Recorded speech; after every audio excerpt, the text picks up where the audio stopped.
എങ്ങനെ കേട്ട് ഞാൻ പറഞ്ഞത് അങ്ങനെയല്ല.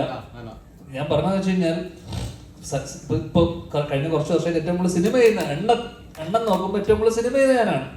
അങ്ങനെ നോക്കുമ്പോ ഇപ്പം ബാബുവേട്ടനെ പറ്റി, കാരണം ബാബുവേട്ടനെ പറ്റിയൊക്കെ കുറെ ഇത് വന്നല്ലോ. അപ്പൊ എന്ന് വെച്ചാൽ ഇവർ അവസരം ഇല്ലാതാക്കുന്നു എന്ന് പറയുന്നുണ്ടല്ലോ. അപ്പൊ ബാബുവേട്ടനൊക്കെ എന്റെ അറിവില് ഞാൻ വല്ലപ്പോഴും ബാബുവേട്ടനെ വിളിച്ചിട്ട് ബാബുവേട്ട നമ്മളൊരു പടമുണ്ട്, പരിപാടി ഉണ്ടെന്നുണ്ട് ബാബുവേട്ടൻ ഞാൻ വിളിച്ചിട്ട് നമ്മുടെ സിനിമകളിലൊക്കെ ഭാഗമാക്കാറുണ്ട്.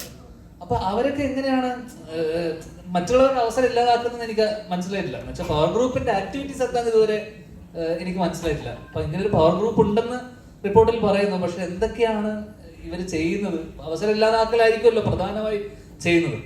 അപ്പൊ ഞാൻ നോക്കിയപ്പോ ഏറ്റവും കൂടുതൽ സിനിമ ചെയ്യുന്ന ഞാനാ. അപ്പൊ ഞാനായിരിക്കണമല്ലോ. അപ്പൊ അതെ, അങ്ങനെ നോക്കുമ്പോ ഞാനായിരിക്കണം അവസരം ഇല്ലാതാക്കുന്ന ഒരാൾ. അപ്പൊ ഞാൻ വെറുതെ തമാശ രൂപേണ പറഞ്ഞതാണ്. കാരണം അങ്ങനെ ഒരു ഗ്രൂപ്പ് ഉണ്ടെന്ന് നമുക്ക് ഹേമ കമ്മിറ്റി റിപ്പോർട്ടിൽ പറഞ്ഞിരിക്കുന്ന പല കാര്യങ്ങളിലും സത്യാവസ്ഥയുണ്ട്. അവർ അനുഭവിച്ച ദുരനുഭവങ്ങളൊക്കെ തന്നെയായിരിക്കും അതിൽ പറഞ്ഞിട്ടുള്ളത്. പക്ഷെ ചില കാര്യങ്ങളോട് നമുക്ക് കേട്ട കാര്യങ്ങളോട് നമുക്ക് യോജിപ്പുള്ള കാര്യങ്ങളൊന്നായിരുന്നു ഈ പവർ ഗ്രൂപ്പ്. കാരണം എന്റെ അറിവിൽ അങ്ങനെ ഒരു ഗ്രൂപ്പോ, അങ്ങനെയാണെങ്കിൽ ഇവിടെ ഫേവറേറ്റ്സ് ഒക്കെ ഉണ്ട്. നമ്മളിപ്പം ഒരു സമയത്ത് വിനീത് ശ്രീനിവാസിന്റെ ഗ്രൂപ്പ്, ആഷിക്ക ഒരു ഗ്യാങ്, അങ്ങനെ ഒരു ഫേവറേറ്റിസം അല്ലെങ്കിൽ അങ്ങനെ ഒരു സംഭവം ഉണ്ട് എന്തായാലും എന്തൊക്കെ പറഞ്ഞാലും. അതല്ലാതെ അതിന്റെ മുകളിലൊരു പവർ ഗ്രൂപ്പ് എന്ന് പറഞ്ഞൊരു സാധനമൊന്നും ഇത്രയും കാലം എന്റെ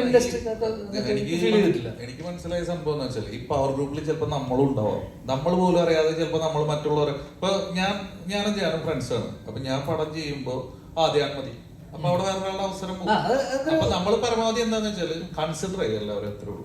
അത്രേ ഉള്ളൂ. അതിനപ്പുറം അതിനൊരു ഗ്രൂപ്പിസം എന്നൊക്കെ നമ്മൾ ആദ്യമേ പറയുമല്ലോ. Belt, Trivandrum belt, Kochi belt, മറ്റേത് ബെൽറ്റ് എന്നൊക്കെ പറയണ പോലെ അത് ഇഷ്ടമുള്ള ആൾക്കാർ. ഇപ്പൊ നെപ്പോ കിഡ്സിനെ വെച്ചിട്ടാണ് ഏട്ടൻ വർഷങ്ങൾക്ക് ശേഷം ചെയ്തത്. അപ്പൊ ഞാൻ പറഞ്ഞ ആ രീതിയിൽ വിനീത് ശ്രീനിവാസൻ പവർ ഗ്രൂപ്പിൽ അംഗമല്ലേ, അങ്ങനെ പറഞ്ഞു വരുമ്പോ അല്ലേ വെച്ചാൽ പുള്ളിയുടെ കുറച്ച് ആൾക്കാരെ വെച്ചിട്ട് ഗ്രൂപ്പിസം എന്നും ഉണ്ടല്ലോ, എന്നും നിലനിൽക്കുന്ന എന്നാണ്. പക്ഷെ എനിക്ക് അപ്പോഴും മനസ്സിലാവാതെ പോയ ഒരു ടേം ഈ പവർ ഗ്രൂപ്പാണ്. എന്താണ് പവർ ഗ്രൂപ്പ് എന്ന് പറഞ്ഞ ഇതുകൊണ്ട് അവർ ഉദ്ദേശിച്ചത് നമുക്ക് മനസ്സിലായിട്ടില്ല. അപ്പൊ അത് എനിക്ക് തോന്നുന്നു അവിടെ തന്നെയുള്ള പലരും പറഞ്ഞ കാര്യങ്ങളായിരിക്കും ഇങ്ങനെ ഒരു ഗ്രൂപ്പ് ഉണ്ടെന്നും.